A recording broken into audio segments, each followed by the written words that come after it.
This meeting is being recorded for television replay. If anyone in the audience is audio or videotaping, they need to acknowledge at this time Michael Roush and Carol Mitchell.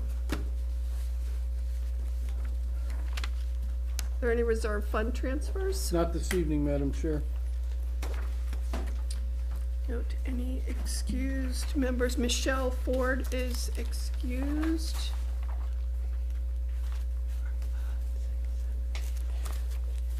And Drew Roth, I haven't heard from him, so absent. Okay.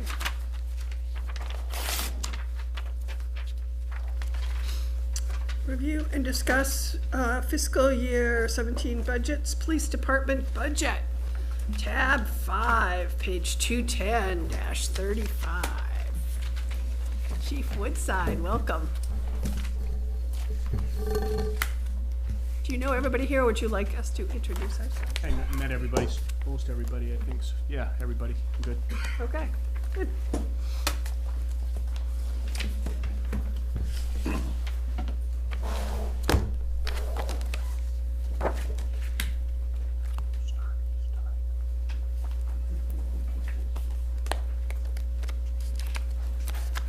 You want me to just get one over with now? That's No, Sure. yeah, let me just go ahead. Against your policy on the open meeting law, you know. What's that? Whispering. Oh, it Yeah, was a supportive okay. coaching All moment. right, Chief Woodside. He doesn't want me to make any attempts at humor at a certain other department. Just a, what could that a be? gentle reminder. Okay. I hadn't even thought about that. Oh, I thought that's what you're talking about. No. Do you have anything you want to highlight first before you had received our questionnaire, which we'll probably go through a little bit? I don't have anything to highlight. I can answer a question on any single line item that you have. It's basically the same budget as last year, with the increases are almost all contractual as far as the salaries go. It's basically my best estimate of the minimum funding that the police department needs to continue as we are right now. I can talk about manning our openings as we go, but it's been pretty consistent as far as the hiring and the retention of employees. I put in the budgets that I think are the minimum amounts, and then the town administrator works his magic and cuts some more out of me. You were pretty much left alone this year, Chief, as I recall. Well, it's hard not to, I guess. It's nowhere everything, left to go. the line items, which I can tell you what anyone is if you want. No special programs in here. There's no request for anything other than, this is all kind of get-by costs with what we're currently doing. Nothing really really stuck out at me. So if, gasoline went down. I think we all know that one. Other than that, we had natural gas this year was actually pretty good, because I think the furnace went off in the summer and no one knew it was off until January. So we saved some money, probably a couple of $1,000 This year. this year, yeah. Other than that, I'm certainly open to any question whatsoever. So. Okay, does anyone have any specific questions they want to ask? Yeah, just looking at your overtime, and I went back and looked at 2014, Chief, and you actually did a pretty good job on that. It was about 19,500 less than what was appropriated. And this year, you put in for 290, and it was reduced to 280. But curious whether or not additional officers, if in fact, I don't know where you stand on the complement, I guess that would be the other question, would have a positive effect on overtime and your discretion as chief having full. I think in the town report I read that you added 2 new officers and had 3 depart, and I think you at least have 1 officer on disability now, and maybe more. So would this affect the overtime positively or negatively, depending on the 2 additions or the disability? Okay, I think the overtime that we're budgeting it's usually pretty low. And what I'm counting on, if there are vacancies, then I know I have that cushion of the salary when that's needed, and that will happen. As of right now, there's 4 vacancies at the police department. They're going to the academy April 11th. These 4 people. After that, we've had a retirement of a longtime detective, and we certainly have an officer still out on injury, and there's possibly a couple other things in the mix going down the road. There's also another officer that could retire, although I don't know if that's going to happen. So I think right now we're looking at the 4 people in the academy for April. That's already, we started that last, I think October, the end of October last year. The next academy, which I do anticipate having some people in, is September of this year. At one point, we were fully staffed. All people were hired at one point. It didn't last very long. It was a few weeks. But the general turnover for a police department our size, you're probably talking 2 to 3, maybe 4. I would say 3 is probably average per year. The other departments that are even non-civil service are basically going through the same kind of turnover rate right now. We're getting very close to being set in the manning. But like I said 100 times, it takes a year and a half to get somebody, and that's always going to be a problem for us. So you have to keep up on it, or before we know it, we're down a lot. So as far as the overtime goes, the overtime around where we're at now, the 250 to 280 mark, that's probably going to be pretty consistent. The bulk of that, well, I wouldn't say the majority of it, but a large chunk of that is supervisor overtime. That's the sergeants on duty. We require 1 sergeant on duty 24 hours a day. There's 1 supervisor on duty at the police department. During the day, obviously, we have the other people working, so you have that additional supervision. But, you know, nights, 4 to 12, midnight to 8 shift, there's 1 sergeant on duty. So that overtime cost, that, you know, that's probably about maybe about $100,000 thereabouts. The other overtime, you're going to have training and court overtime. There's a lot of overtime that is very specific to the individual officer. So I think when we looked at overtime in the past, we've had $400,000 years and things like that, and we've gotten it down. And we have a good anticipated overtime, I think, at about 290, but I think we'll be fine with the 280. As you know, it's dependent on what's going on and what we have for personnel.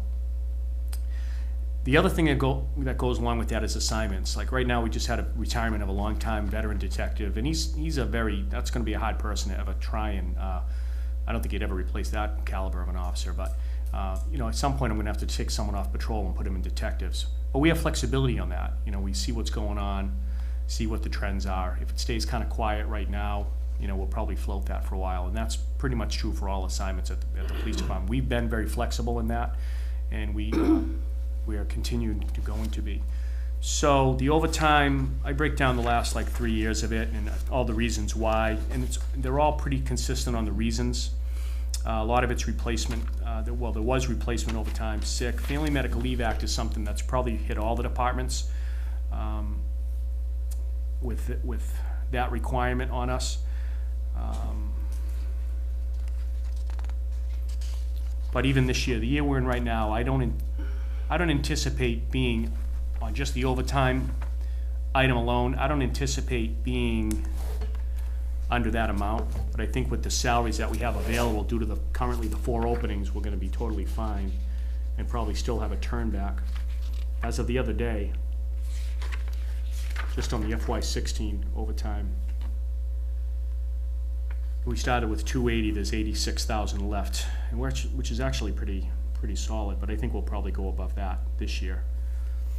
And with the overtime, obviously the overtime has been steady, but the pay goes up. You know, if you get a 1.5% or 2% raise, the overtime, everything does affect that. Did I answer that, John? Yeah, I think so. I think too, it's probably front-loaded when vacations start during the summer that don't you get hit. You know, it's not a 1/12. It could be more in the, you know, as the summer vacation's taken, you have somebody out, and then. Well, everybody would like to be off in the summer. Right. Our manning has been pretty consistent now, four per shift. You know, every day. We don't have different summer and winter scheduling, but vacations at the police department are 1 per shift. Dispatchers, 1 dispatcher at a time. Sergeants, patrol sergeants, 1 sergeant at a time. There's cost controls built into all the contracts that allows management rights to determine who's on vacation. So if 2 people on the same shift want to have vacation, one of them is denied. They have other options to get days off, you know, there's holiday days and there's, they can swap shifts for shorter periods of time. But as far as vacation goes, it's one per shift on patrol, one dispatcher, one sergeant, even the administration, one lieutenant at a time. So we try and use that flexibility to make sure it always working, and it cuts down on our overtime cost, clearly.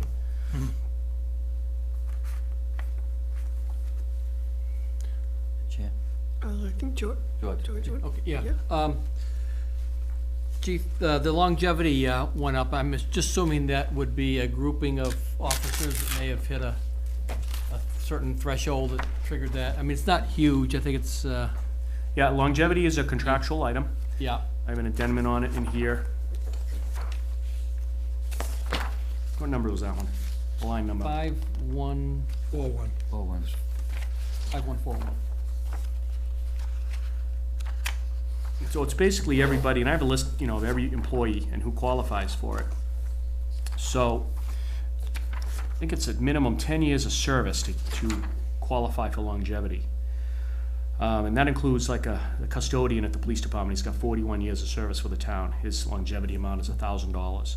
Then we have police officers, and there's three different contracts: LIUNA, the superior officers, and the patrolman's contract.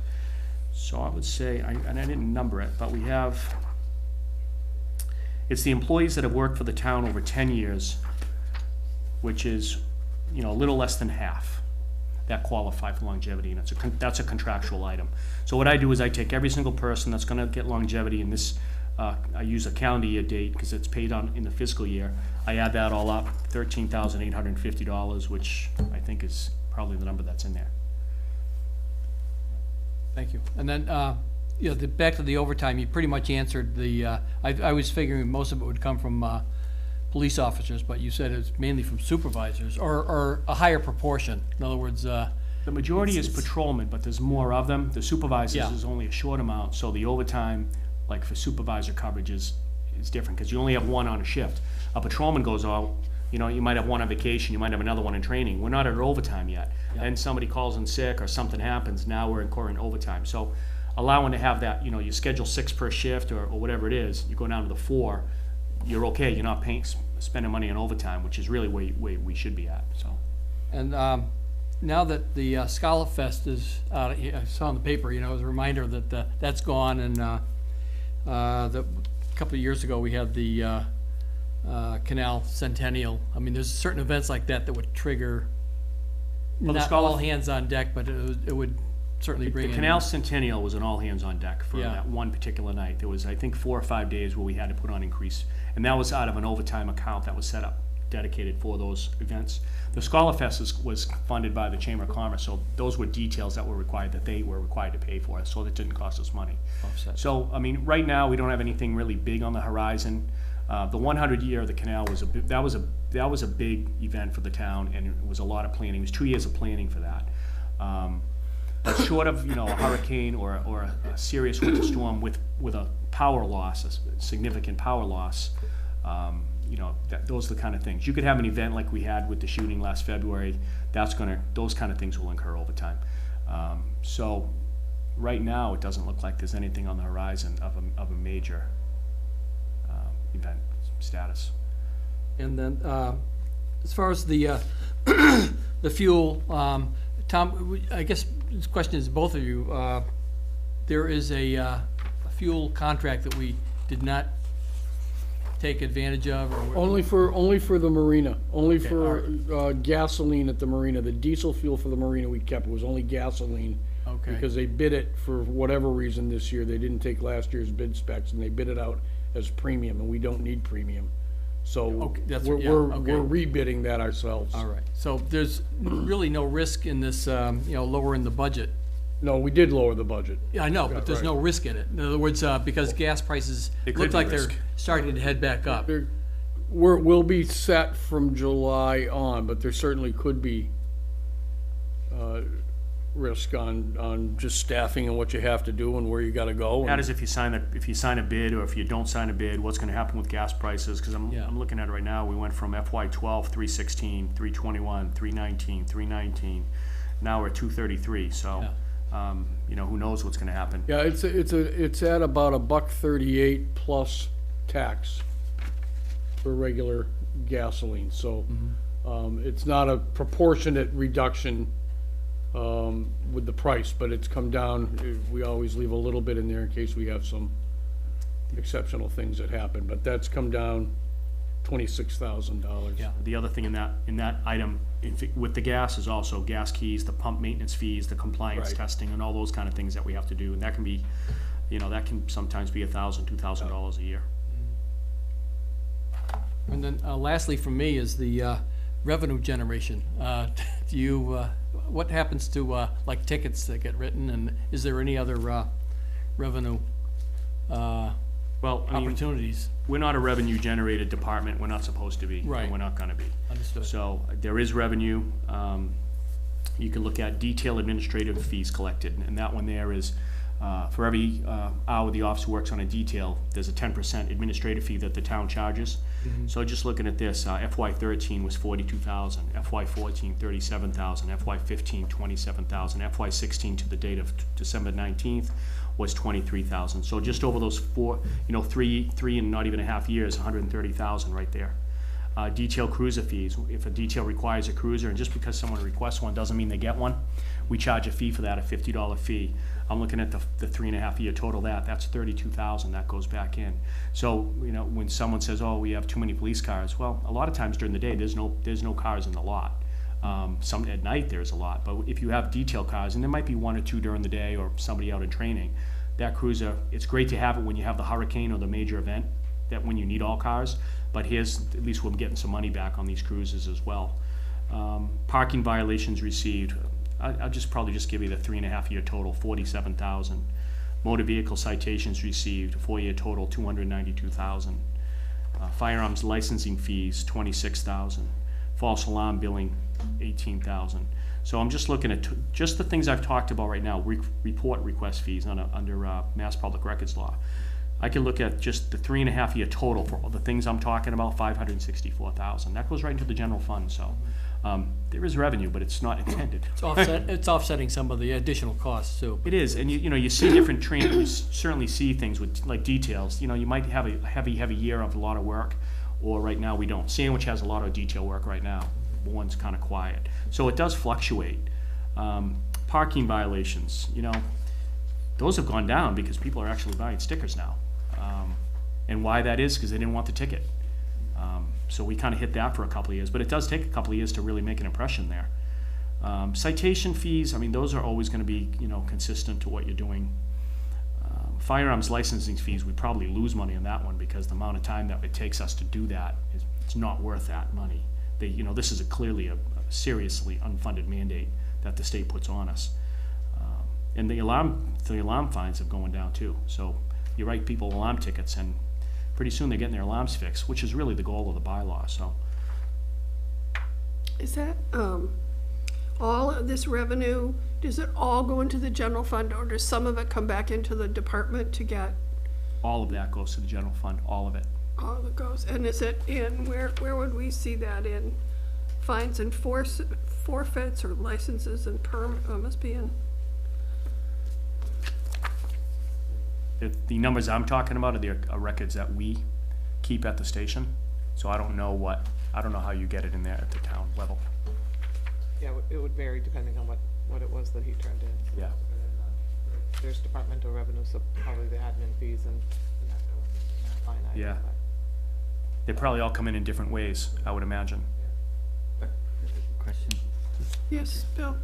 clarification on this. Chief, if on the detail fees, only the 10% goes into the general, the rest of it goes into that revolving fund, that revolving account? If we bill $40 an hour, there's 10% added to that to make it 44. The $4 goes into that's the administrative fee. There are certain details that's waived for, like mass highway jobs for some reason. But the rest of that goes to the office?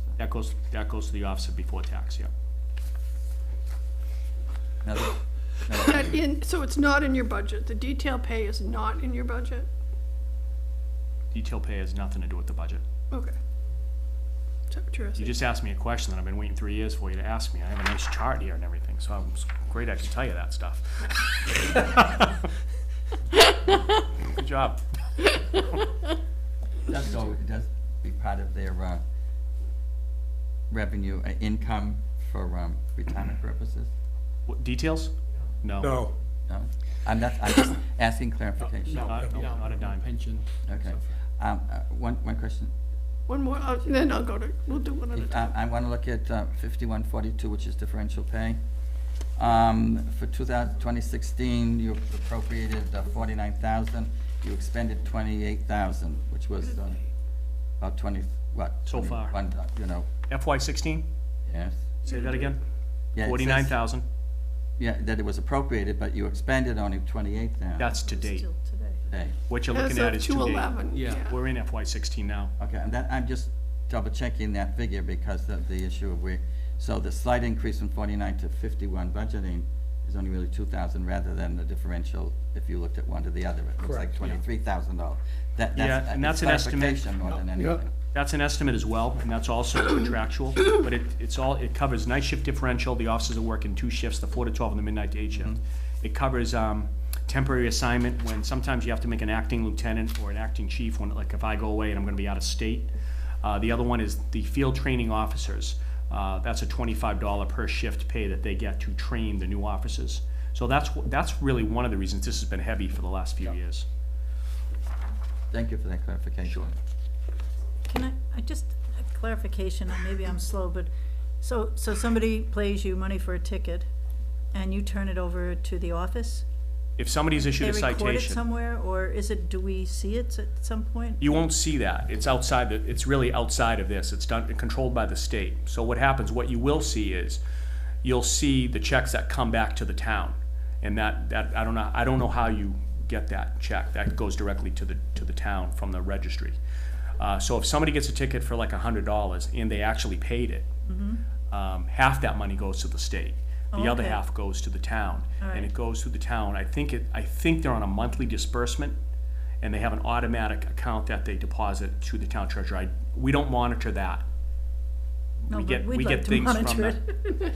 Well, you can monitor, but it won't No, tell I you mean- anything, because you know what? It could be, you can't mandate that. You can't say you're gonna write tickets. You can't do a lot of the things. So No. luckily, we've just been pretty good about it. So it's hard to, it would be really hard to say that that's gonna be consistent, because you never know. Right, They change things all the time. So tickets have actually gone down, and warnings have gone up. I would say the vast majority of tickets issued by the Bourne Police are warnings, written warnings. So the tickets, they kind of reserve that for the ones that really have already gotten the warnings, or did something really egregious, or a motor vehicle accident where somebody was maybe injured or something like that.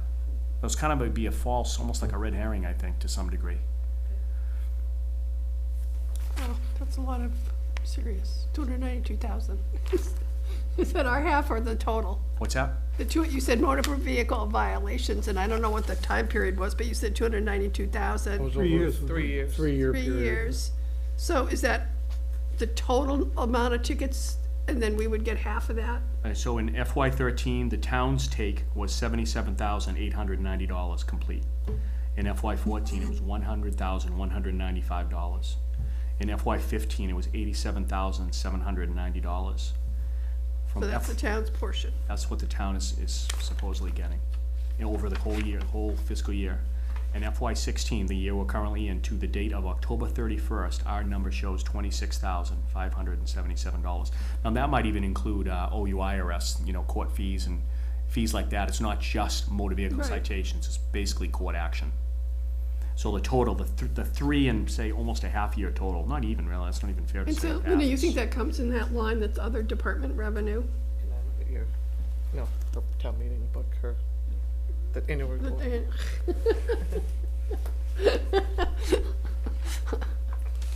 I was wondering on sources and uses, where we'd see it in sources and uses. As other department revenue or, While she's looking that up, do you have a prosecutor when you go to court that handles cases as opposed to the particular officer, chief? There's a court officer that works at court every single day, Monday through Friday. Okay. Okay, Kathleen, you had a question? Yeah, I had a question about the alarm fees. Now, what what is the typical alarm fee? How much is charged It's, for false un- alarm? Okay, it's under the Town of Bourne bylaw, and the first 3 alarms in the, I believe that's a calendar year, I think. And the first, I think, 2 or 3 alarms, there's no charge, and once they trigger the 4th alarm, that is not caused by environmental concerns, lightning strikes and things like that, then they get issued a bylaw. I think it's a $100 fine. And how about cruiser fees? $50 per cruiser per 8 hours. 8 hours. Is that typical of what's the highest. generally? It's the highest charged in, From other PDs that we know about, there are a lot of them that don't charge that at all, or they have a lesser fee. I found no one higher than $50. So it's clarification. Cruiser fee is like, it's say, a utility is doing work. One end of that work has a officer and a cruiser, and the other end of that work has an officer and a cruiser. Yeah, Both of them are being charged for that? $100. Yeah, I'm just asking. Oh, yeah. But, just because a lot of companies request a detail cruiser, doesn't mean they're getting one. We decide, the sergeant decides whether they're gonna get one or But not. I mean, when it's there, it is being. When it's there, oh yeah, it's not $50 per detail, it's per car. That's what I was asking. Yeah. Dennis, how much did you take in last year? 114? In the, We're talking about, which one? 2015. for the What's- motor vehicle? FY 15? Motor vehicle citations received, all 87,790. No, that was, oh yeah, 8779 was last year. So under other departmental revenues, you'll find the 10% admin fee for details, that's in that line. And I believe this is his line under fines and forfeits. You'll find his, which is combined with some other items. So if you look on, if you have the town report between page 209 and 211, it has all of the revenues broken down by detail, so you can look through there and see where they fall 209 and into. 211? 209 through 211, Magnifying glass. yeah. Yeah. I was gonna ask for a large print. Some of them are better this year, but sometimes you need the large print book. Okay, anybody else? Yeah, I have one question. Can you Okay, just give Rich? us a thumbnail staffing breakdown in terms of officers, patrolmen, detectives, however it breaks out, whatever you, Okay, 1 chief, 2 lieutenants, 7 sergeants, 37 patrol officers, including detectives, 37? 37. 4 dispatchers, 1 janitor, 1 administrative secretary, 2 account clerks.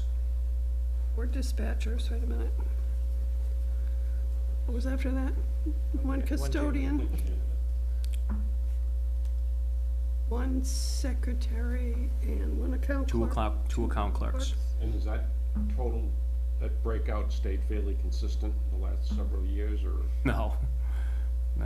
Is that active? Are you talking about active, or are you talking about in the budget? That's our allotment, that's what's in the budget. In the That's what- budget, That's what's been in there for the last couple of years. Okay. As, if you looked at right now, 37 patrolmen, I have 4 open spots that are going to the academy in April. And, now on top of that, you got Detective Doble that just retired, so there's one. But detectives and patrolmen are, Yeah. they're assignments, But- so. Chief, if I could, those 37. officers that are going to the academy, they're being paid. Oh, yeah. starting in April. They're part of the 37. Right, there's not a vacancy in salary because they're at the academy. No. We're paying them to be at the You have to pay them. Yeah. Just wanted that clear. They get paid full salary? Step 1, patrolman pay. And have they already been on to being paid, or waiting to go into the academy? You can't do that. I was just asking. So we're gonna start paying them on April 11th. Yes. There's been a line item for 37 patrolmen, including, you have this in writing, you can email it to me or something so I can distribute it. You have like that FTE page, right? That you keep track of like this? We have our own charts. Yes. Don't do your charts. I said if you have your own chart, Yeah, yeah. please give me your own chart. I wasn't asking for extra work. I was asking for people Yeah. that, if they didn't have it. So those So, yes. 4 April are in the 37? Yes, yeah, that's what he said.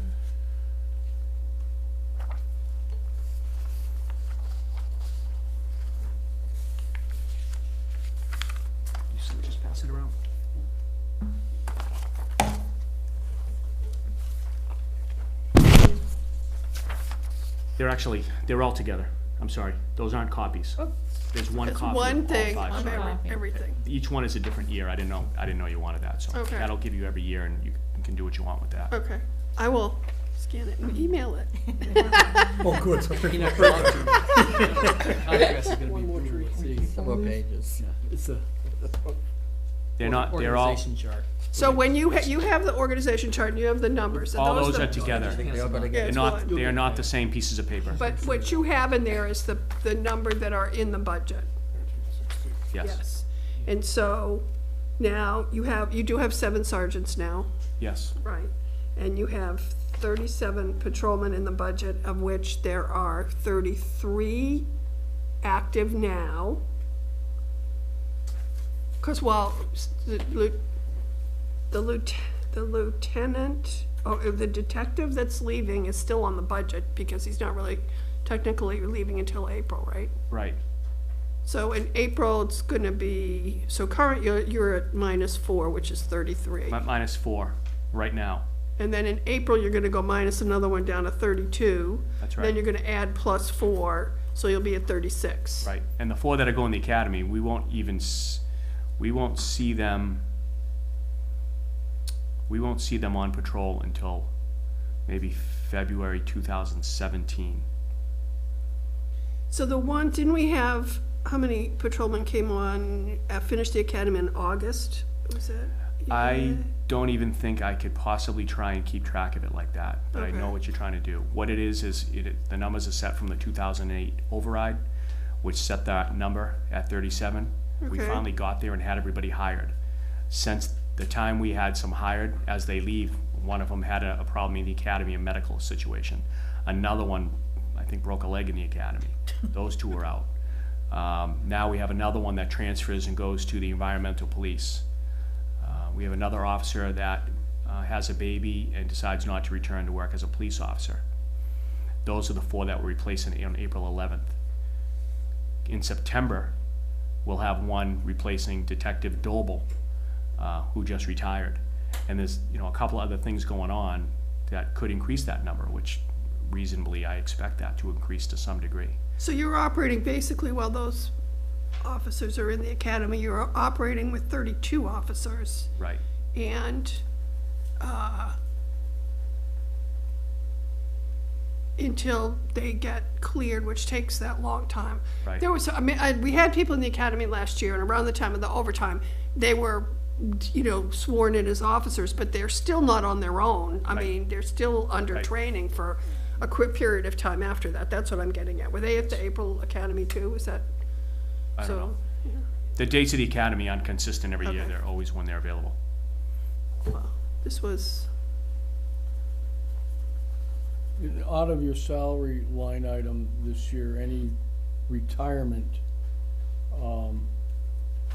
back accumulated pay through sick leave or vacation, that will come out of your salary line. That comes out of the budget. Yeah, That's because salary that- line. We've run out of that $100,000 article that we've had for several years. didn't we just put 100,000 in there last year? And, 3 years. well, it could be a year. Couple of years. Yeah. Might be 3. Could be 3 by now. It's at least 2. Oh, the last time we put money in OPEB, which was, we put money in uncompensated absences too, which was not last fall of 16, it was fall of 15. Which was FY six, was it FY 16? We probably were in FY15 at the time, Okay. not this fiscal year, we haven't put Okay. any money in. It was FY 14. It wasn't last fall special town meeting, it was the FY 14, which was it was in FY 15. Calendar 14. So since that fiscal year 15, when we put $100,000 in, that money is gone again. There's not much left in that, Okay. correct. Can I just, I don't really have a good idea what kind of salaries policemen make here in Bourne, so if you could just tell me what's a starting salary and what would be an increase that would be on the yearly basis? Starting salary for a police officer is about a little over 44,000 as it is right now. After there is an educational incentive built in for new officers, officers that have been grandfathered in prior to, I think, 2012 had a different pay, but what we did is negotiate that out of a percentage to a fixed rate. New officers come on, also get a fixed rate, but it's less. I think it's $2,500 for an associate's, $5,000 for a bachelor's, and $7,500 for a master's degree that they could get the following year. They have to make notice to us by a certain date, and that's for budgetary purposes. In addition to that, an officer assigned to detectives gets specialty pay. That's like $600 a year. That figures right into their pay. Night shift differential, if you work 4 to 12s or midnight to 8, that's a percentage on the shift that you work. Like a new officer might get $6 on midnight to 8 shift or something like that. I think I saw that today. So you're basically starting off around $44,000 going into the academy. Then the patrolmen in particular have 7 steps of the contract. The steps between steps 1 and step 7 are not, they're not equal percentages. Some are larger than the others. And what that was is when that was first put in, it was to keep costs down. Now you see it, and I see it now when you say, when we get a directive, only go up 2% or 2.5% on the budget, but I have these other contractual items. When you have so many new people, it doesn't hold true. So if every officer was at the same rate of pay, 7 years of pay, you could probably do a different kind of analysis on the budget. But right now, it would be very deceiving to try and do that because of the percentages between the steps would throw you off. And that's what I found in particular this year. I found that. Between 1 and 2 is a pretty good bump. And 4 and 5, am I correct in that, Chief? Yeah, I mean, between 1 and 2 is a 9.27. I can't see. Then we got a 6 point. Each year. Through 7 years. There's no incremental change. It's So they max out in the 7th or 8th year. after they complete 7 years, they're at their max step. So they only, if they got raises, it's whatever cost of living that's negotiated. But these steps are set, and they're not set by percent. They're set by a number, a fixed number. All the contracts for the police are, this is how much it is. This It's a is the number. schedule, it's a pay schedule, right? Yeah, but a real number, not Yes. not an Not estimate. 5%. Yeah, well, you get paid this much, and then if they, do your steps include if they get additional education, does that in? Steps don't. They used to. Now, it Okay. used to under the old Quinn bill, they used to call it the Quinn bill, it was a percentage, a 10% for an associate's, or 15% for an associate's, depending on when the town signed it. This town signed it, so they got 15%. That is all gone. There's no reimbursement coming from the Right, state. right. So the town negotiated that to a fixed rate. So if there's a cost of living raise of a percent, that cost of living is based on their base pay only. Then the education is a fixed rate, that comes on afterwards. That doesn't get an increased percent too. So the education allowances now are all fixed. And as you see, as we go down the road, as the years go on, the educational money will actually, it will go down as the people with education leave, like me and, you know. Are we on a lieutenants. par with other police, In certain areas we are, in certain areas we're not. I'm just curious, I mean, do people leave to get more pay? Quincy starting pay over $90,000 a year. Oh, The one there is we go. 44. Yeah. Okay. Our starting pay for patrol officers, although we tried to do something to help that a few years ago, is now relatively low for starting officers. Our ending officers, though, are pretty, if they stay for the duration, We they're were good for a little while, but not anymore. not anymore. So 44,737 is the pay right now. 44,737.20. The top step, step 7, is 61,953. How does that relate to other communities on the Cape? On the Cape. Yeah, I don't think, We we were in the middle at last time I checked, and I haven't checked that for I a was while. just asking where we were. Yeah, probably about the middle, but with negotiations will be coming up, so we'll be doing all that fact-finding again, I imagine. Quinn bill is gone completely now. Yeah. A couple years ago. Thought so. They state used to match. We still send the forms in every year. They still want the forms in because they're gonna reimburse us sometime. Yeah. But I don't Hold your think breath. we've got a check from that in a few years. Yeah, but we still send it in. Yeah, good. George? In minimum manning requirements, is that, I thought it was around 48 or 49. I mean, I realize it's fluid because of the Minimum situation manning, with, that's a management right at the police department. should be everywhere. Okay, yeah, there it is. There it is. Thank you. Just wondering, okay, but We say we're gonna go down to, 4 is the minimum safe manning that we think we should operate in the town of Bourne. That's How much? four patrols. Yeah. Plus a supervisor, plus a dispatcher. That's what we say is the minimum. Now, we could have an event coming up and we say it's 8 today, or we can say it's 8 tomorrow just on the shift. That's a phone call, and that's how that's done.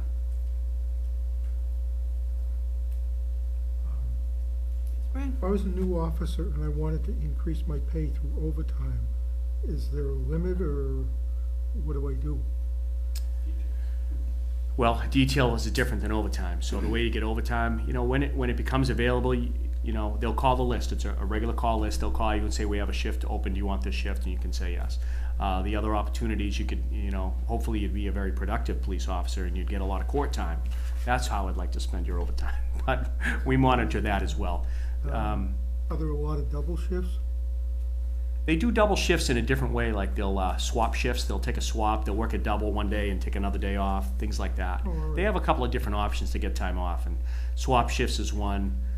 When I got on, you couldn't swap shifts. You couldn't have any summer vacation. So things have changed. And the new employee, the new generation, they seem to want time off over overtime. I don't understand it, but I don't get it. So how many patrol cars do you have altogether? I know you said you like to keep 4 on the road at a time? I think there's 12 marked units, 12. Then there's the pickup truck, the motorcycle, there's some other thing, unmarked cars. I don't remember exactly.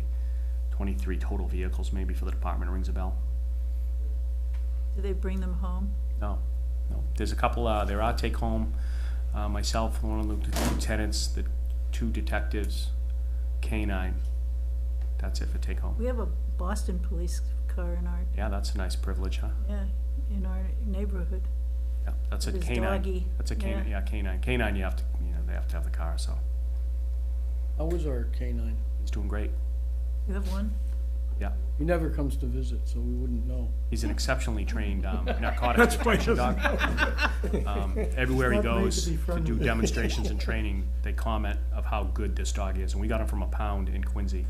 He was a rescue, and the dog is just an unbelievable. He can Who just trained sniff him? out everything. Lee DeRocher is our canine officer. He does a great job with it. Dog is fantastic. It's really, really good. Total non-budgetary question. See, there's been a big to-do in Yarmouth about Facebook and social media and the impact on the town and businesses. Have you run into any of that here? We haven't had any negative comments on our Facebook. Our I know you Facebook get a is lot of going crazy. positive feedback, but I was wondering if you were getting any No. blowback from anybody. Everywhere I go, I hear about Facebook at the Bourne Police. I mean, I think we got 51,000 likes, which the only 2 departments that are ahead of us, I think, are Boston and the Mass State Police. They do a really good job managing it. Most of the time, the guys are doing it. They'll do it from home, import, stuff. They'll call them, hey, there's a road closure, put that on, things like But that. there's been no community No, resistance. not that up to not that I'm aware of. Yarmouth has a different, situation down there. I think Yarmouth has some of them, like maybe one of the most hotel rooms in the state of Massachusetts. I saw something like that, or in the top 3. They have a different thing. Yarmouth, every town on the Cape has a different situation, different problems. It's funny how unique they are, each one, because the chiefs we meet every month and we talk about these things, and it is so different in town to town. So Yarmouth does a great job with Facebook. They actually got us to do Facebook, and I've said that to them 100 times. They actually kept on us about doing it. So I think everyone just has a different flair for how they use their Facebook and how they get the message. We want the message out, so when we have something important that people are seeing it can't all be fun and games, but they do have a good time with that. But you get a lot of information out with some interesting stories. We get a lot of information from Facebook, period. People are willing to talk to us, they'll call us, they'll email us, they'll tell you things that they normally would just not even bother. So it's been a very, very useful tool. Where's the minion this week? I don't know. Can you clarify, this is back to the FTE, so the department head is 1, supervisor, it says supervisor, admin, secretary, is that the lieutenants and the sergeants? Is there a secretary in there too? No. No. So, and then the clerical is the 3, the secretary and the 2 account clerks is The 3. secretary, 2 account clerks, and 3 of the 4 dispatchers. The other dispatcher is paid for by a E911 support and incentive grant that is outside the budget at all, completely outside the budget. Well, yeah, that's one of our questions that we have. Are there any budget, are there line items that are offset? Any sources of revenue that are used to offset the budget, line items in your department, including amounts and specifics? So the E911, That's a grant that we can use for different things like equipment or salaries. We chose to use it to fund one of the dispatchers, his salary is paid through that. I think what we do is from 911, we take a portion of all 4 dispatchers' salaries out of that. And the reason for that is we just want to make sure that that support incentive grant comes back to the town. so the clerical secretary is 3 secretaries plus 3 dispatchers. 1 secretary, administrative assistant, that's a secretary, 2 account clerks, Okay, 3 dispatchers, and then custodian is under a laborers. laborer, okay.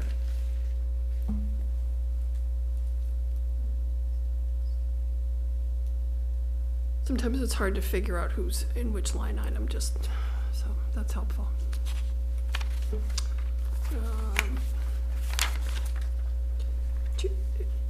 Are there any unique challenges that your department has encountered this year, or would you like to? Is that from your list of questions? It is, question number 5. Where are you on, number 5?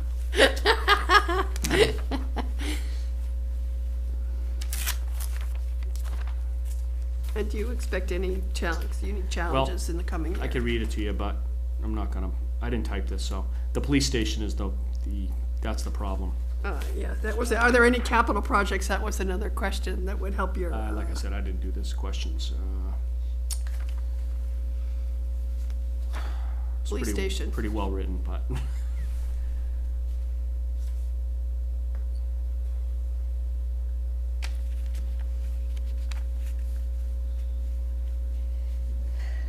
Just from your own thoughts, I mean, what are the things that challenges your department the most? I mean, the Keeping overdose. manpower? The heroin overdoses and the drug overdoses are, that's only gonna get worse. Planning and training for events is huge. You know, we've had this approach in the Bourne Police Department for a long time, and it's the get-by approach. Try and keep the budget down low, do the minimum you can do is with the money, and you know what, it's probably the wrong way to think about it. And that's what we've been doing. We've been doing it for a while. I've been doing it since I've been chief, which is 5 years now. It's about trying to get it down as low as you can and get by. We got the manpower up to where we're at, which, you know, that's the minimum a town for the population should be putting on the road. And somebody else asked me, I think the selectman asked me when I had the meeting with them about, it was like, I think the question was like a wish list. We should have a different chain of command, a different structure on supervision. We get by, we get guys that are, you know, and women, they're very dedicated to what they're doing. They do more than one job. You know, I have probably 4 people on my job that probably account for 10 people at another police department of our size. They're just not entitled, and they just, you know, switch hats and do the different jobs. So assignments is really where the key is here. We have multiple people doing the same job. That's where the key is on manpower. Assigning detectives, when we're gonna assign a detective, how we're gonna use that. That's something that we've been very flexible with and fluid with, and that will always change. So I think all in all, that's probably been our biggest problem. We have the wrong mindset, but it's working. It's working. So I don't know what to say about it. If I could, if you look at the line items over the last several years, there's not a lot of change, and this is true throughout the budget for the most part. But the police department, there's really, if you look at my recommendations versus his requests, there's really not a whole lot of play. We've played it down to the point where there's really no play anymore.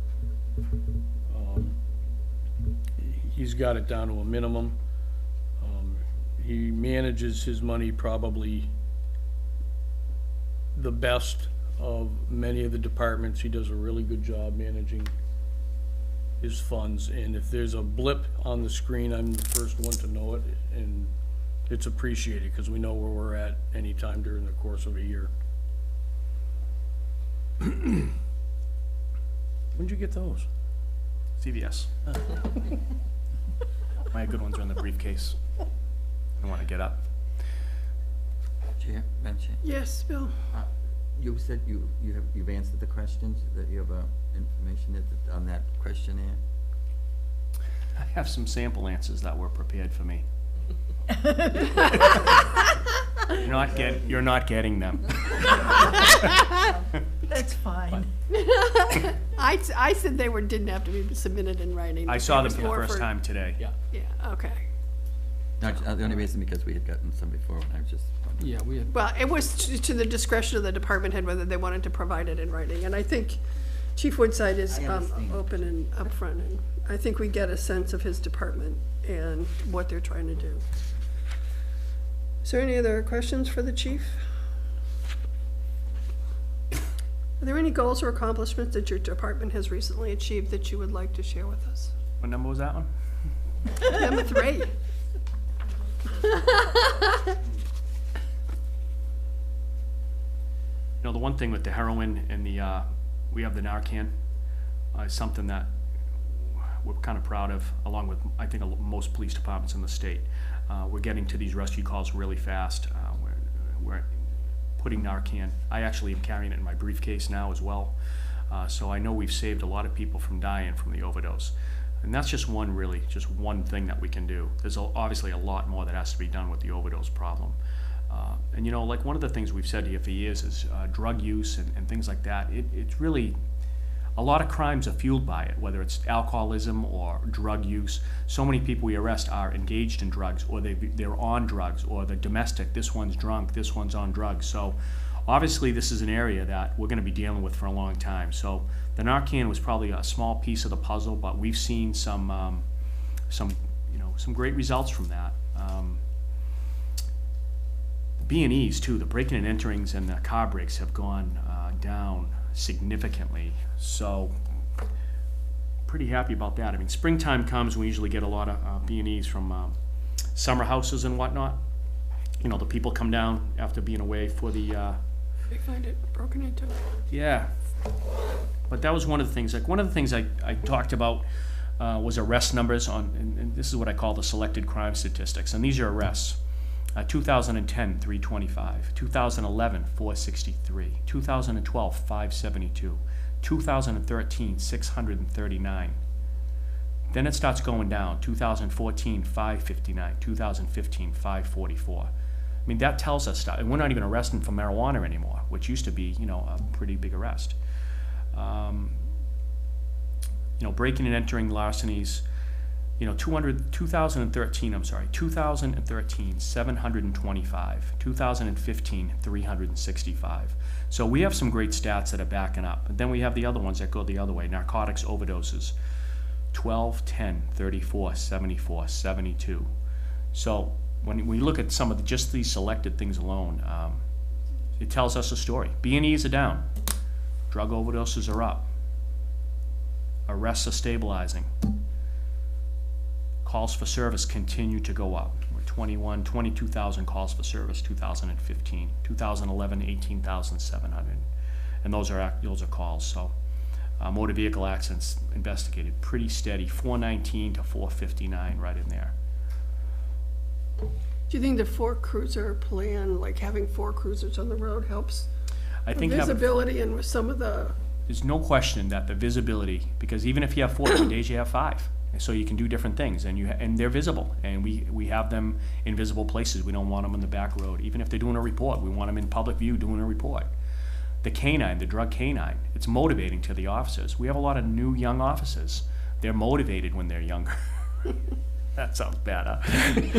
Really motivated when they're younger, like I was. But so they're more active. When you're in field training, you have, you know, a lot more stops because that's really what you're training. We've been on field training, you know, pretty heavily for the last couple of years. So I think when you look at it overall, I don't want to get a false sense of security here, but I think the Bourne Police Department is doing a great job. We're getting a lot of things done. We're I think, reducing the fear of crime. We have people that want to cooperate. The Facebook thing is crazy. Everyone wants to talk to you, and I don't go anywhere when I don't hear about Facebook, which I'm really sick of Facebook because I don't even have Facebook. But we hear about it all the time, so it's a very powerful tool, and people are telling us stuff. And we're not going to be able to do anything without the cooperation of the people. So it's very important that they feel safe and secure in their homes and everything else. So I think we're doing what we should be doing. And I And there was hope it a, continues. there was a egg throwing incident that people started talking about, and then a couple people went down to they said, well, go to the police station, and then went to the police station, and then the people were caught, like, right away. Yeah. It was really, Yeah, right up here on the bypass. It was fantastic. It was really great work. And you think about that as a small event, but that's, when But for somebody's the driving down the people that were bypass getting at 40, 50 eggs miles thrown an at their hour, cars, they and were you have that pretty- projectile come at your car, I mean, that affects them. They're scared about it. So those little things are the ones that really stick out to us as being great. That's great stuff, in my opinion. But, then we have the robberies and stuff. You still have them, and we've done pretty well with it, all in all. Losing Detective Doble's gonna be big for us. He's a real, very key, and we have some great detectives, but he's right at the top of the game for everybody, so, He's well respected throughout the state. oh, big time. Yep. okay, is there Where's the anything minion? else? I really don't know. I don't even watch that one. All right, I think that does it. Thank you very much. Thank you, Chief. Presentation was very, This was fun. Well behaved. Until I get out of the building. Oh, we're so lucky.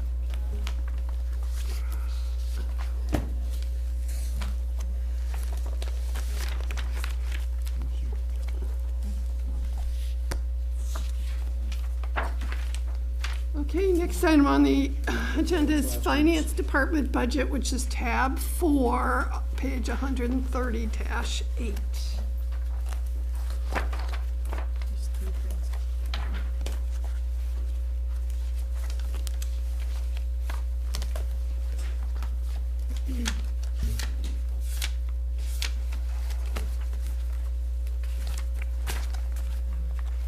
Okay. Can see 'em. 1/3.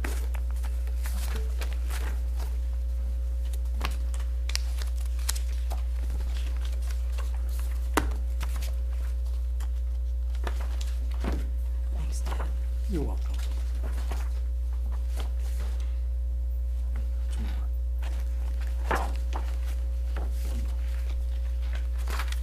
Okay. Does everybody know where they are? Except me, probably.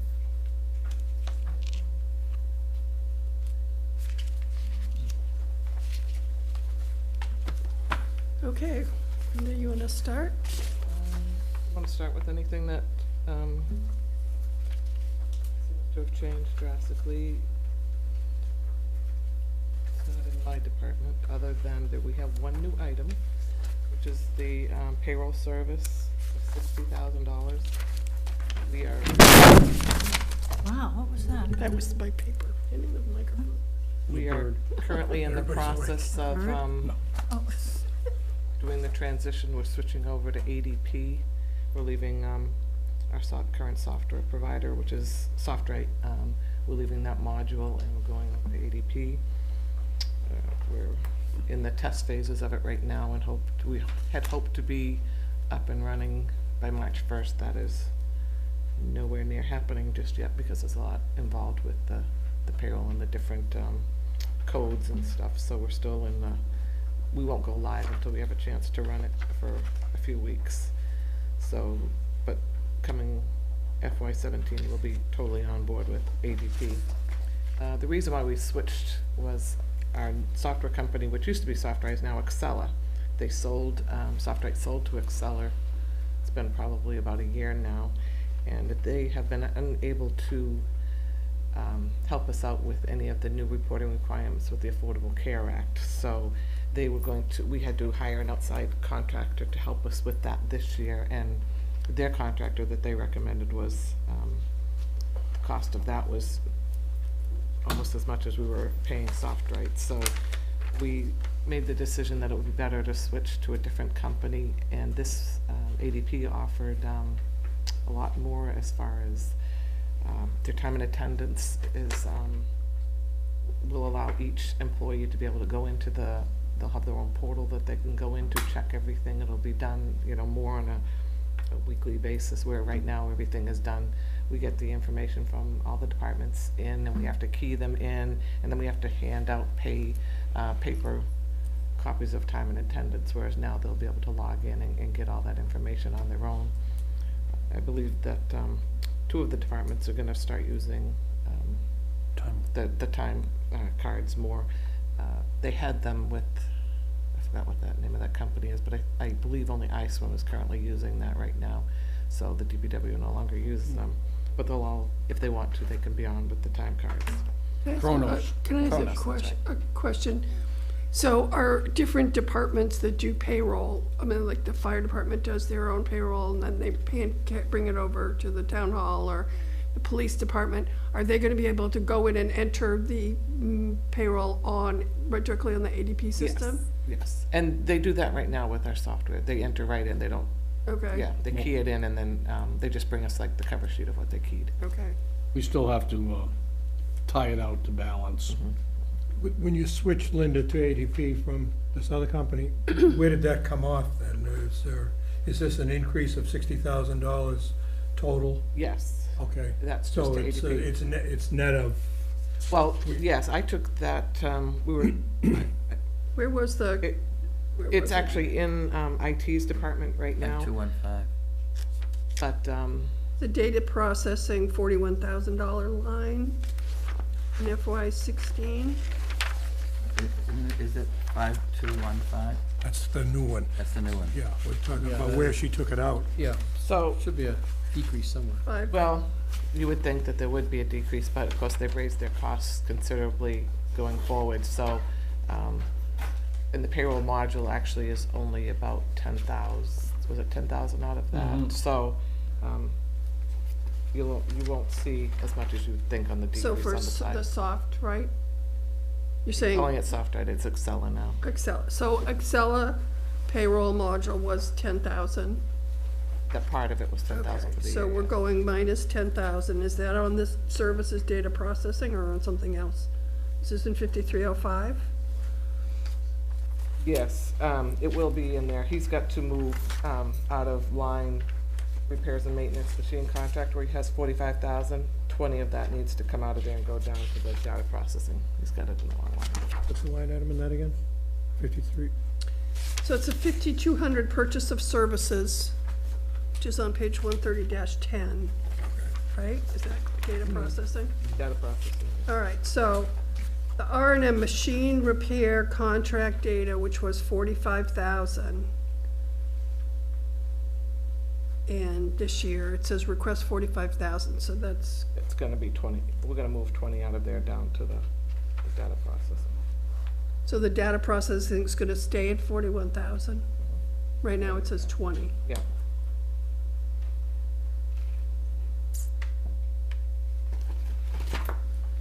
Have we considered going to someone else besides Excel? Have we investigated that, soft rate, For, the other, general budgeting? so that, well, we decided we would do the payroll first and get Okay. through that. We looked also into Harper's and, chose not to go with them, but, when ADP came in, they were, Harper's payroll service? Harper's was the other one we Yeah, looked into. I've used that before, actually. Yeah, they just had an incident with, if you read them in the paper, so we chose Well, not to it's go been with them. 12 years since I used them, so, they were a pretty small operation in Yeah, Worcester then, and when so. ADP came in, the woman that was there, I mean, when a salesman can come in and knows all the answers to your questions, you know that she knows the payroll system quite well, so she was on top of everything, and we haven't had any point where we don't feel that they're, not going to be able to help us or take care of us. They've got tons and tons of customers, and I think that they were the ones that knew the answers to the Affordable Care Act reporting requirements that we have to do this year. They were right there. We've also looked into, we're considering looking, once we get through this, into changing software companies, if that's a possibility, only because there's been rumors flying about Excel not being able to support us coming in the future. They're saying that's not true, but we'll do our due diligence to make sure that they're either can, or if not, we're gonna have to switch to another company, but that too will be a much larger expense, because the number one choice after Excel is Munis, which is extremely expensive. They're Yeah, but not much. sometimes as you pay me out, pay me here or pay me there, and if you Yeah. get a better system that's more efficient and uses less manpower, then even though it's more expensive, it works better. I mean, Munis is not,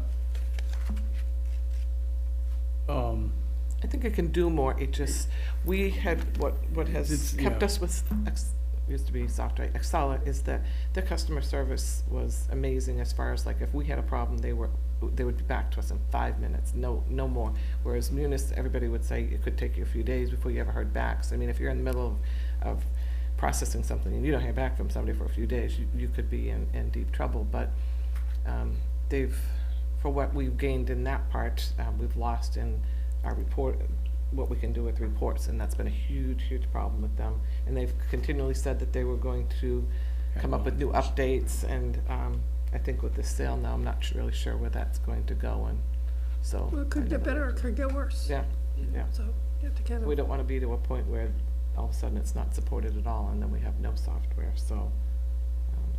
No, sorry, go ahead. do you need to have a specific type of software? Or, We need municipal government need- software, yeah. Yes. So and there's a few out there, but you're almost better to go with the larger company that's gonna be there and able to support you. So, yeah. But you're- We've been with this company since I've been here, so it's been, but your hands are tied because there are not a lot of choices, that's what I'm hearing, is Right. that correct? there's Munis, there's the New England Municipal Resource Center. They don't do a whole lot in Massachusetts, there's although. the- Vadar. Yeah, there's Vadar, yeah. There's another one, but there's not many out there, Do we offer our employees flexible spending plans? yes. So that has to be done through your payroll too? The tracking it, or Well. what do they, No, as far as like, we take the deduction, we have a company that does the, processing? right, yeah. So, yeah, we just take the deduction and that company does that, and they file for reimbursements through the company. Did you look, doesn't ADP do that as part of their HR service? They, and that's part of it, we're at the point we're trying to decide how much into the HR we are going to go with them. We haven't necessarily said we will go entirely with that, but we're going to try to, but currently part of what's happened is with no HR department, that's all come back into the treasurer's office, so now you've, what other two people are doing and now being consumed by.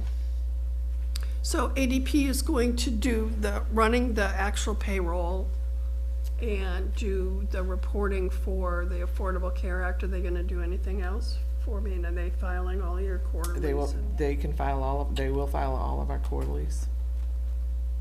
And we can do it in different ways as far as, whether we want them to, like, we actually just transfer all the money over to them and they do everything, or we keep the money and they just take it from us every, week. So depending on what parameters we wanna set, probably go with the latter right now, so that what happened to Harper's doesn't happen with ADP, where they weren't paying people's taxes. It's easier, I know, anyway, it's just, ends up being part of your weekly reporting or bi-week or whatever, how you end up doing. The process is almost gonna be similar to what we have now, just because we do a lot of the payroll in-house. Each of the larger departments do their own input. We do within town hall, our office does all of the in-town hall input. We take sheets from everybody each week and input it for their time, in overtime. That ADP, you're gonna find that is going to save you so much time. It's going to be so efficient. But you're going to have to watch, because a lot of people will forget to put their time in, or they'll put the wrong time or something. So there will be a learning curve with that. But overall, it'll be a much better experience, I think, for the people who are doing the input. And you don't use them for unemployment because you self-fund for unemployment, right? So, because that can be difficult if there's a misconnection between the company's rate change and ADP. And if they don't know, then No, 'cause believe me. we do pay, actual, so Yeah. not on the other one. ADP, don't, they use the, Department of Labor uses ADP as their main source of information. I don't know how they get it from other companies, but, you know, when they track unemployment. The monthly report out. Or, Yeah. hiring, things like that. It's quite amazing. So Yeah. they are the biggest show in Number of town. jobs Yeah, created and yeah. that type of Correct, stuff, yeah. Hoping that we can get a lot more reports, a lot easier than, such as the one I just had to create for, the newspaper, which it was very time consuming. I had to sort through all the information and separate everybody's salaries out from everything.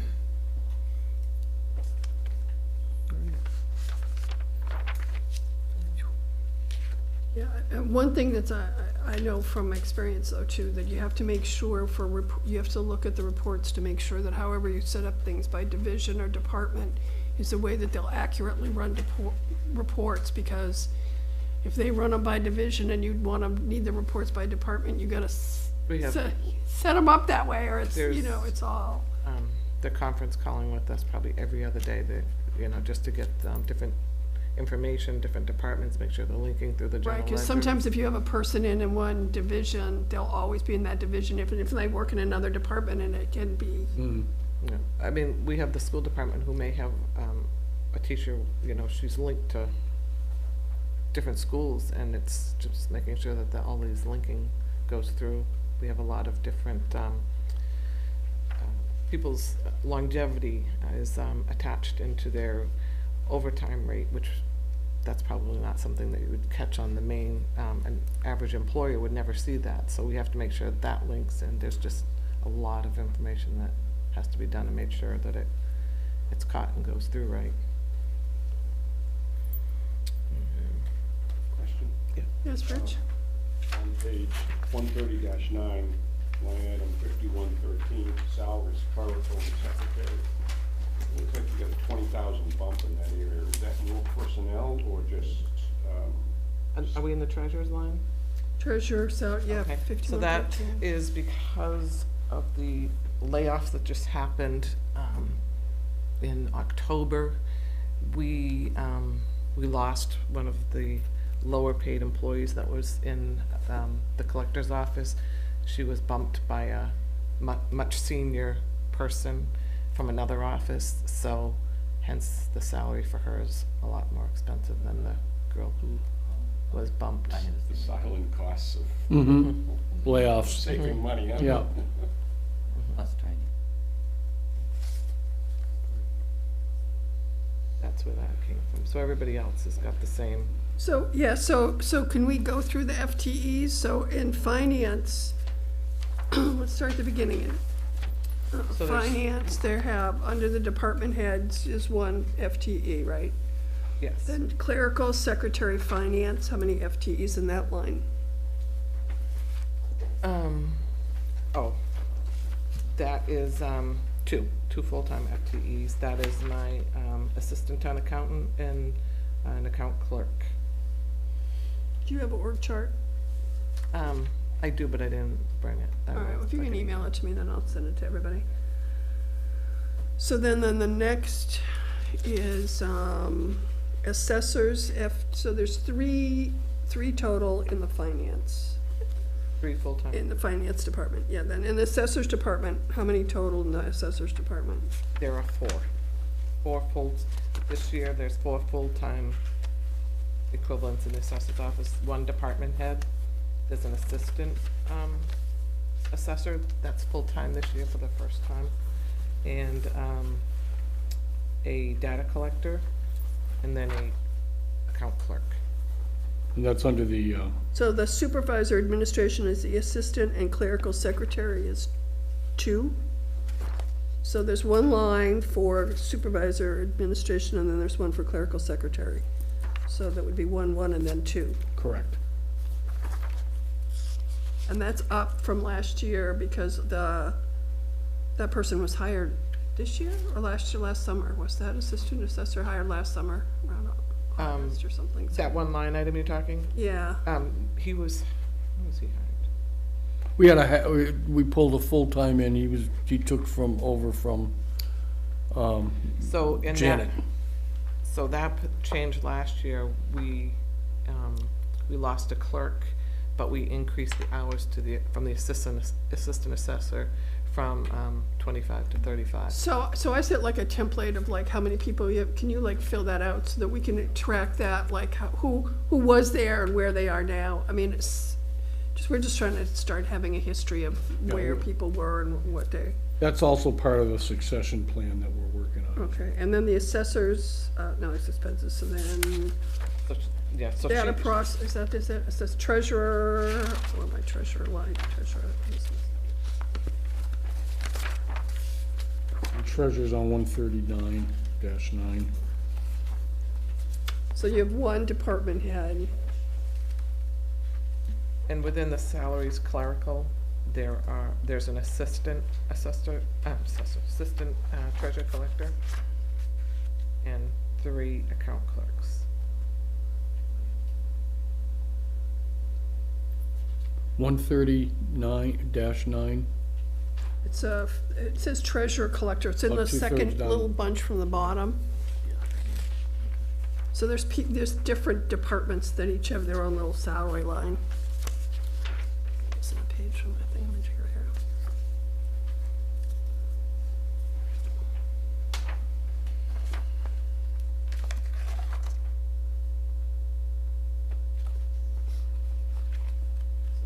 In that office, there's 5 full-time equivalents. Yep. And that's the same as it was, just the That assessors is went not- down, but. That has not changed for a while, since the 2 offices were combined.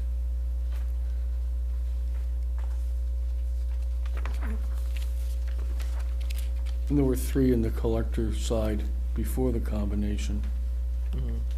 And there used to be 2.5 in the treasurer's. Right. And then in data processing, there's just the one. one. I note that that's down a half-time position that had been funded but not filled and was pulled out with the override reductions. So, but that'll show on the chart so that we'll see that. Right. I don't want anything that's too complex with like salaries or names or anything. I want the position and how many FTEs were in that position over the different years. So there's 1 in the IT department.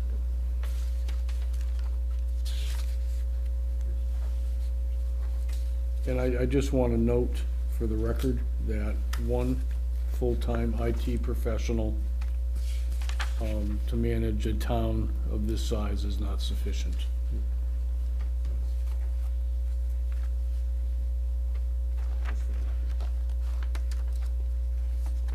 Schools still have their own.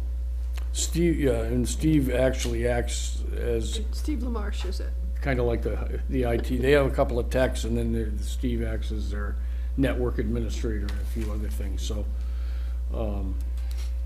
But we could use another technician, and at some point, we really need to start looking at a, public information type person within this realm as well.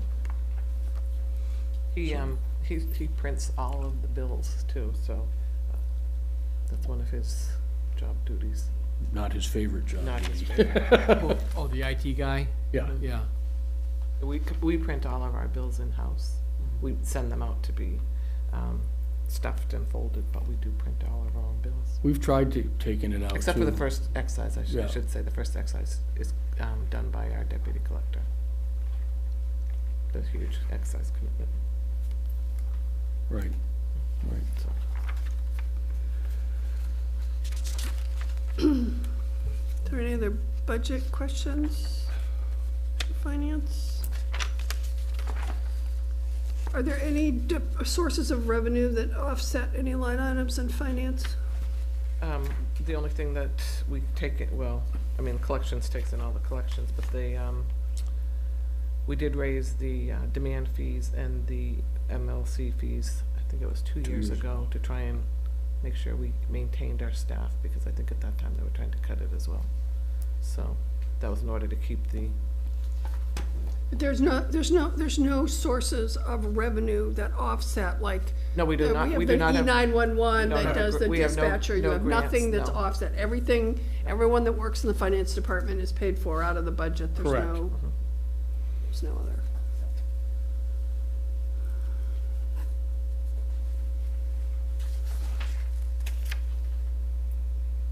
You don't have any unfilled positions.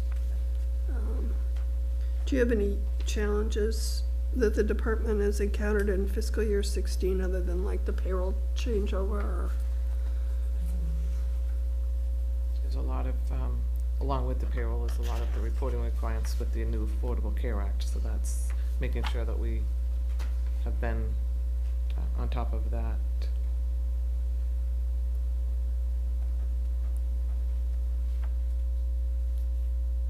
Probably making sure that all of our, we have a lot of newer employees, I would say, they're not necessarily all new right now, but it's more making sure that the ones in the collector's office, haven't been there as long as everybody else has been, so it's making sure that the training on that side is up to date.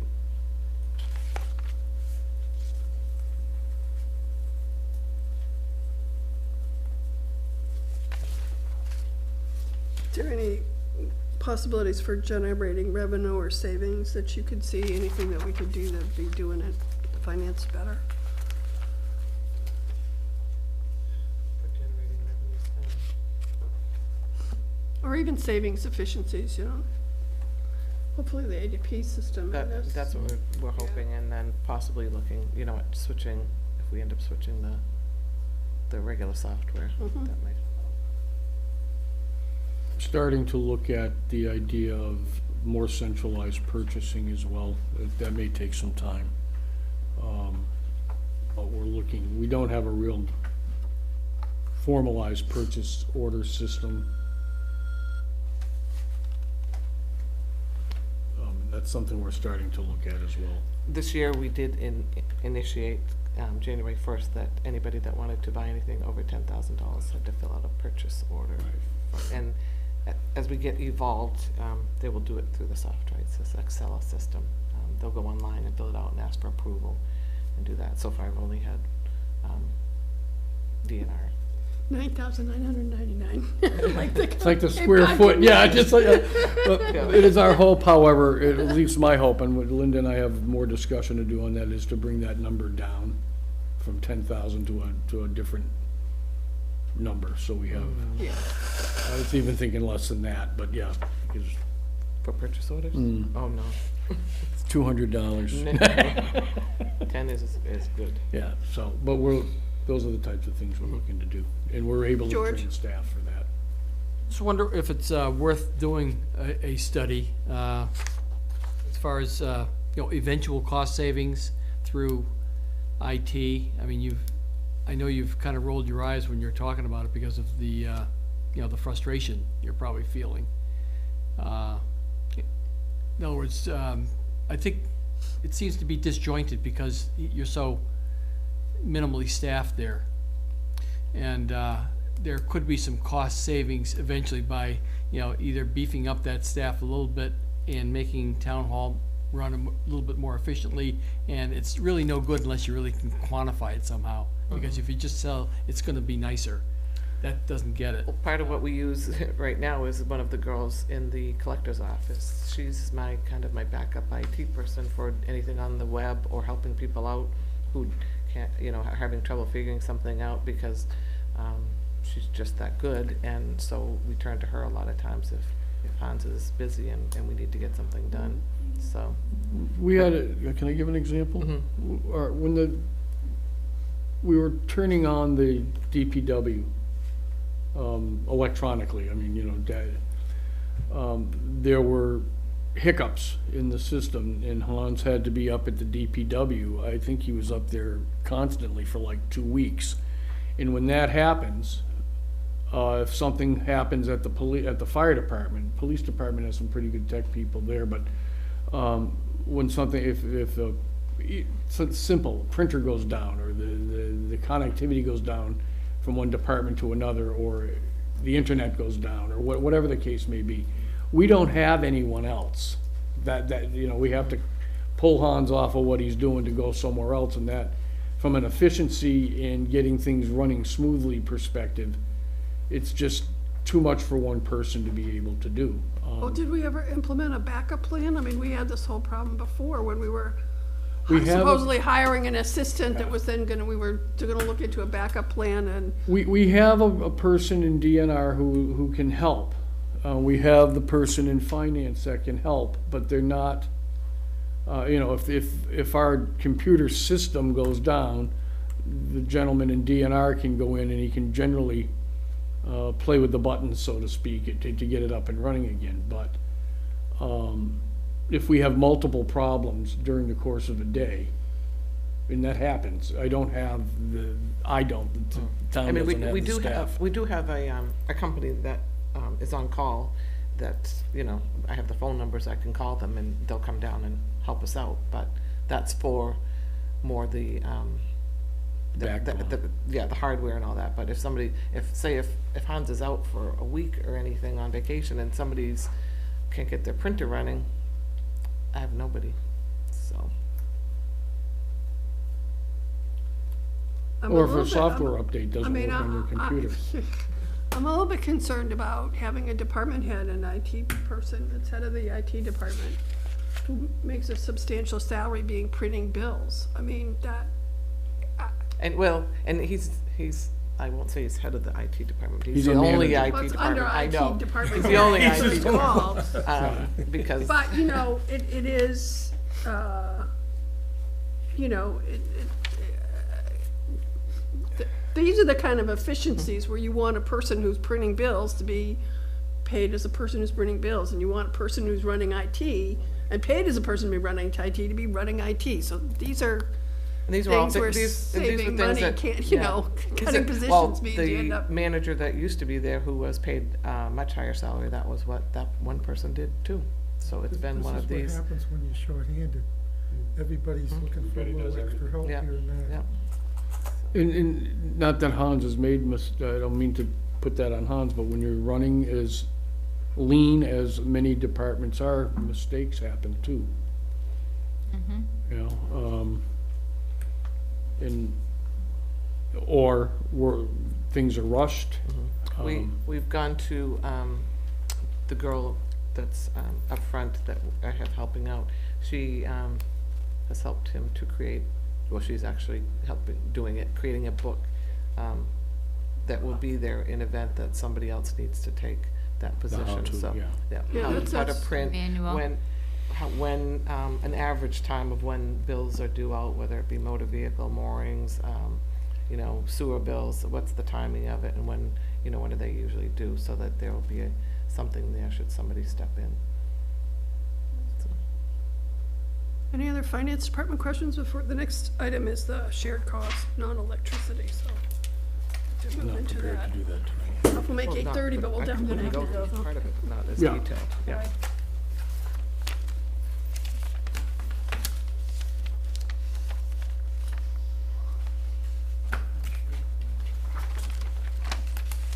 You're leaving?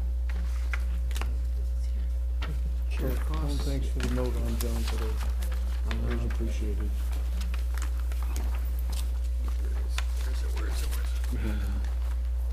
Here we are, non-electricity. 11. Tab 11. We, Yeah, tab 11, and it's the second page. The first page is the public utilities, so then it's 81. So unemployment, we're continuing to budget at 150,000. Do we expect additional layoffs, or is that just average? That's been average, the last, it was, we're trending out, if we trend out what's 2016, it should end up at about 187,000. Once we did the transfer out, it left a balance of 210,000 in there for 16. So we should be okay as long as, nothing else pops back in. 2015, we spent 143,000, sorry, did I say 2015? 2014 was approximately 121,000. 2013 was 110,000, and 2012, 130,000. So it's been going up, but, it should trend to about 150 if things are. Yeah, and it's not just layoffs, you know, it's people that may have worked somewhere else, they got through, they come back onto ours. You have that too, long-term, interim staff as well, and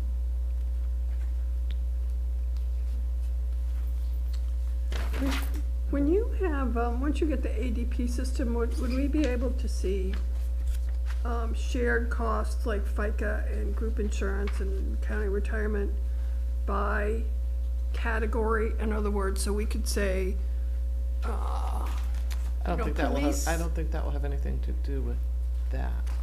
I mean, because I'd like to be able to say police salaries, which are whatever amount they are in here.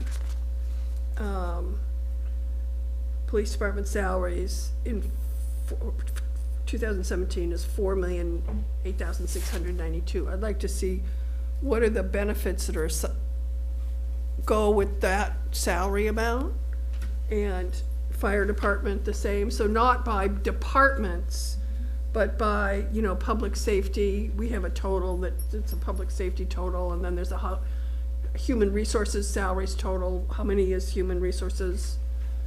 Is that it? Possibly for, I mean, you can use,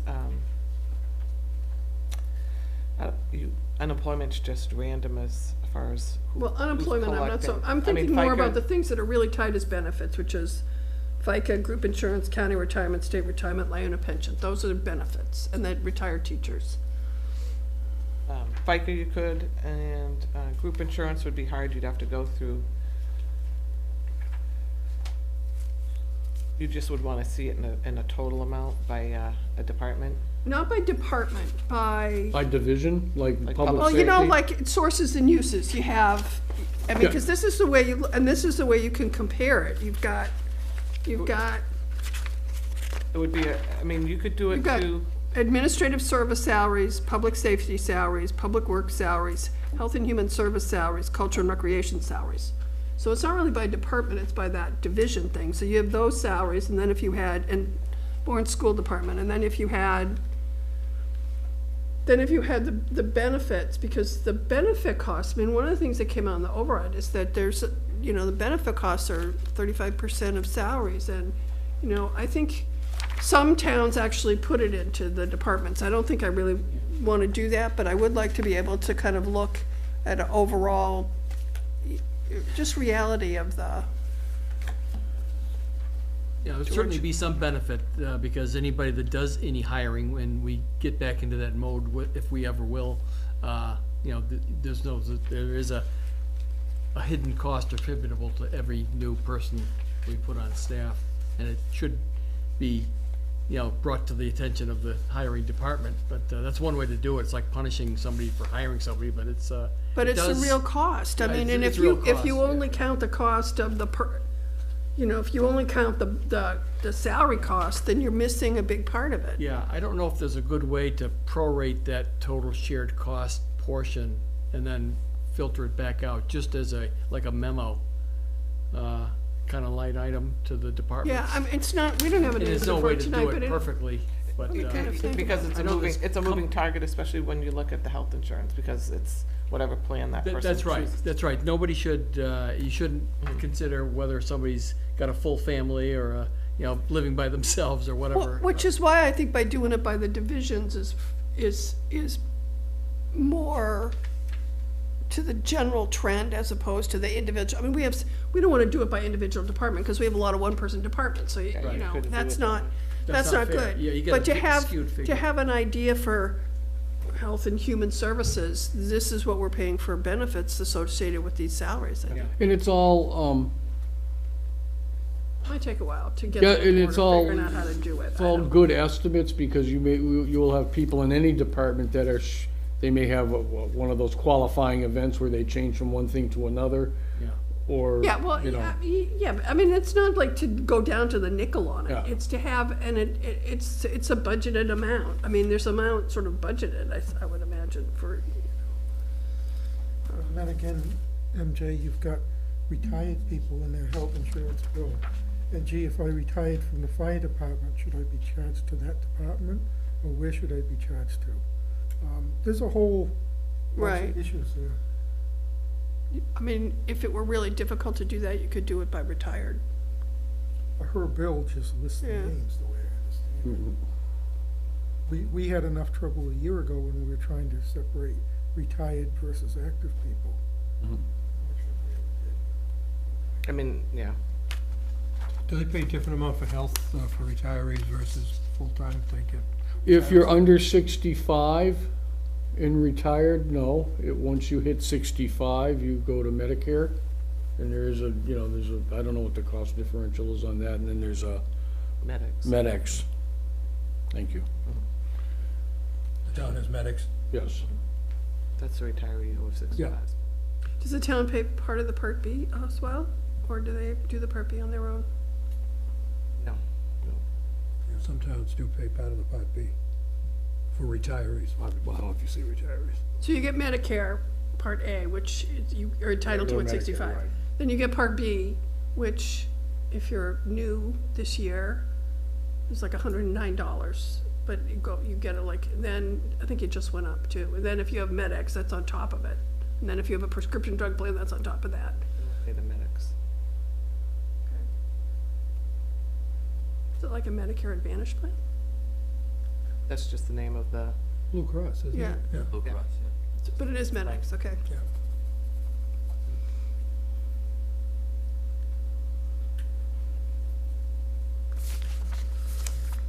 I had another question.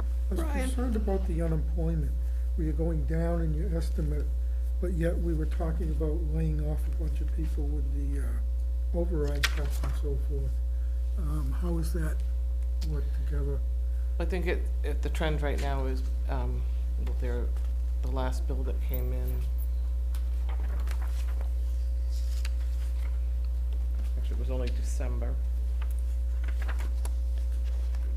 But,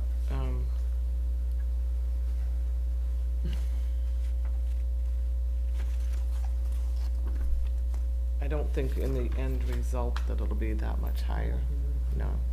No, some of them were able to bump out and move over.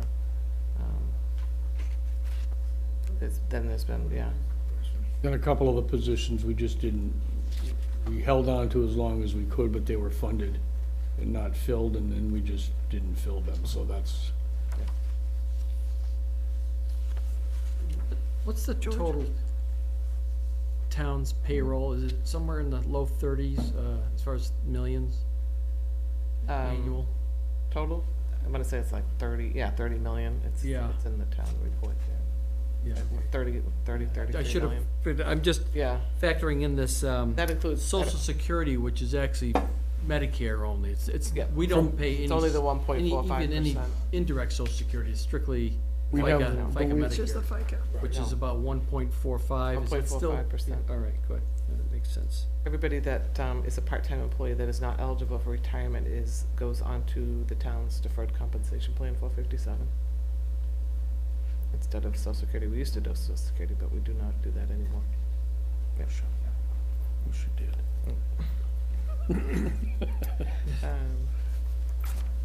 Group insurance. That's the health insurance. That's up to $750,000 from 2000. Well, we had underfunded it in 15 for, it was underfunded, and we made that up in 16, right? Well, 15, that's the actual expense in there, the 7,088,000.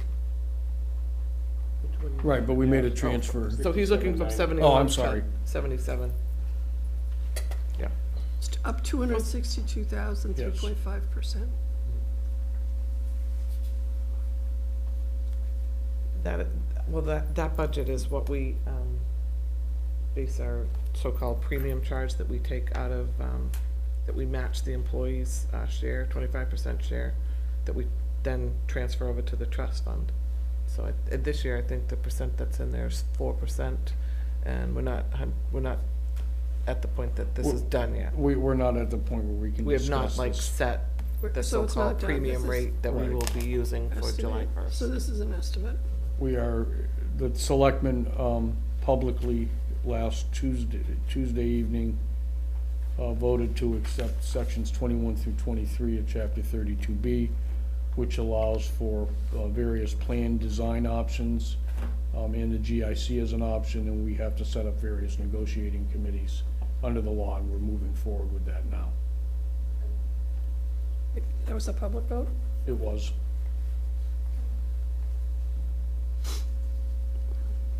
We actually had quite a representation of the town bargaining units at that meeting. So, Yeah, the GIC might be a something look at. correct. Is there any other questions about the share costs? Okay. Well, So, where's your agenda? Excuse me, just one, who performs the analysis for that, for the decision that's made on as far as self-insuring and? Well, the short answer to that is we do. We have a consultant, Cook & Company, who's been with the town for forever, actually represents, I think, 50 or 60 towns in the Commonwealth. But every other year or so, we take a really, what we call a deep dive into alternate health plans that may be available, Cape and Islands Municipal. Last year, we looked at them, and we also looked at the Mayflower Group, which comes out of Plymouth, Hanson, Hanover area. And we actually sat down in some great detail with the Board of Selectmen last year in regards to that.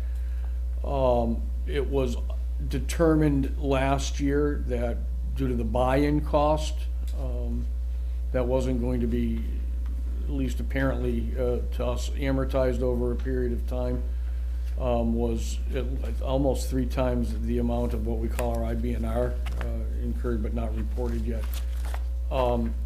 So it didn't make sense for us to do that. However, we will again look at that.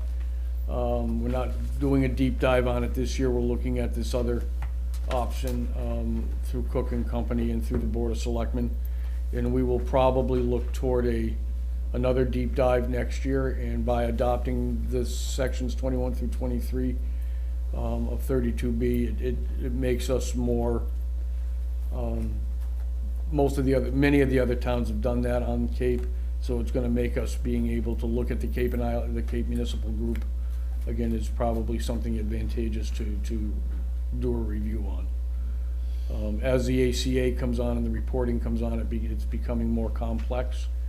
The Cadillac tax and all of the things that go with that. And it may, at some point in the not too distant future, make both administrative and financial sense to do that, but last year it did not make financial sense to do that. Our group, based, the size of our group, although we don't offer a lot of alternatives, but the size of our group, from an underwriting perspective, is pretty consistent with groups, the Cape and Island Group or others, just on size. Based on our claims and so forth, we from an actuarial perspective, we're pretty consistent with what other groups do. However, to offer more and to perhaps, again, look at cost reduction or administrative ease, it may make some sense to do that. We'll take another dive next year. Deep dive. A deep dive, yeah. well, so if you decide, you said that this was a preliminary budget, when you get to the point where you've made your decision about what you're doing and how you're doing it, let me know so we can have it as an agenda item, so we can go back in and have it discussed to the Finance Committee.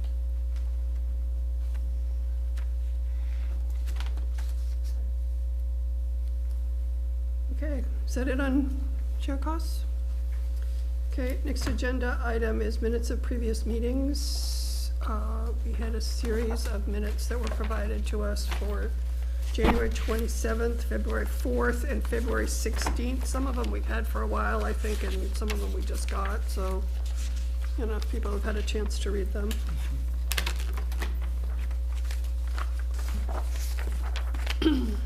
Madam Chair, does the Finance Committee need either myself or the Finance Director? No, the only thing is, I'm gonna put, like a follow-up, you know, old business follow-up on next week's agenda for a couple of things we brought up last week, which was the legal, summary, history of the FTEs for the town administrator. We still need a long-term projection, finance org chart, and the group insurance will be a future topic, but that's it, I think. I do want to chat Oh. with you about the admin, FTE discussion, because as you bring in other departments, that takes into consideration some of that org, so I don't know how broad out you want that, or you just want, so, but I'll chat with you on the phone, I'll give you a call. Yeah, no, that's fine. And the only other thing, before we go into minutes then, one of the future meeting topics and schedule is, it was brought up at the special town meeting, the idea of having the motion of the budget to be a little bit more detailed, at town meeting. And, it's just something I'm gonna put on a future agenda, cause I'm thinking that it's something that maybe a small group of people can investigate how different places do it and then report back to the finance committee. I think I'd like to set up a subcommittee to discuss that, so when people can think about whether they're interested in that, we'll put it on the agenda next time, and that's it. If you don't have anything else for us? We don't have Not this anything else evening, for thank you. Okay, thank you. Okay, motion for the minutes of January 27th. Move approval. Second.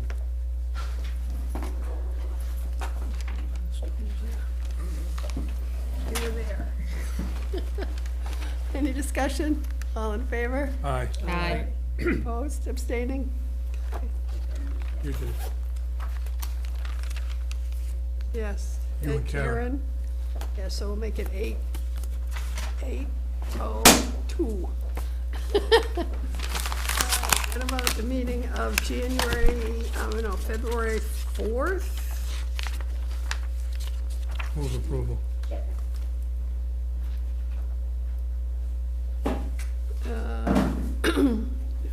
Everyone who's here was there. How about that? Who's there? You were there. Anyone, any discussion? All in favor? Aye. Okay. And the last one is the minutes before the special town meeting, which are pretty easy to, I'll move approval. any discussion? All in favor? Aye. One abstain. You want to abstain? Yep, Okay. I wasn't there. Well, you were there for some of it. You came in at 6:37, so that's okay. 2 minutes, yeah, I wasn't. Made the big decision. 9:01, awesome, okay. Any other, topics or schedule comments for future agenda items? No? Okay. Any other comment? Next week, let's just talk about what it is for next week.